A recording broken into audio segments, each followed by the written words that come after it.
tenia son i els ulls oberts com pomes. Era de nit, només dormia estones, una figura en la foscor. Estava mort de por, abriga't minyó, que la nit fa frescor. Es evidente que lo planificó todo. Había planificado ganarse la confianza de mi madre, que necesitaba un padre para sus hijos, para después abusar de mí y de mis 2 hermanas. Ellas también tenían su secreto. Claro, jo tenia terror als homes. I a segon de carrera el cervell se me va col·lapsar perquè me vaig enamorar d'un noi. Això funciona molt a nivell inconscient. I un dia jo segueixo recordant, segueixo lligant caps.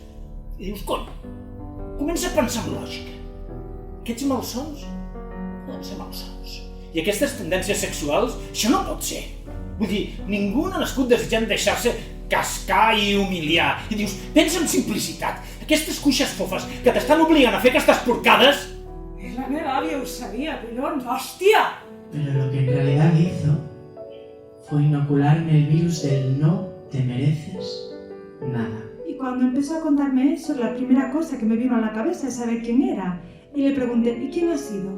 Yo creo que la idea que tenía es que pudiera ser un vecino, una persona de la escuela, un hombre con el que no tenía contacto. Ella se quedó callada, muda. L'abusador era l'home de la meva àvia que exercia com a avi. Va ser durant 3 anys. La primera vegada tenia 8 anys. Jo tenia 5 anys quan va començar tot això. Se n'hauria pogut escapar físicament, I fins als 8 anys no va parar. però era una dominació psicològica. Clar. Era el mestre, era l'avi, era el que t'ensenyava, era el que admirava. Perdona els que no saben el que fan, va dir Jesús a la creu agonitzant. Anava a tope. Pensava, avui faré alguna cosa. No podia més. El meu cervell estava a punt d'esclatar. I vaig parar davant la comissaria, vaig baixar i vaig dir, vull posar una denúncia d'un cas d'abús sexual a menors.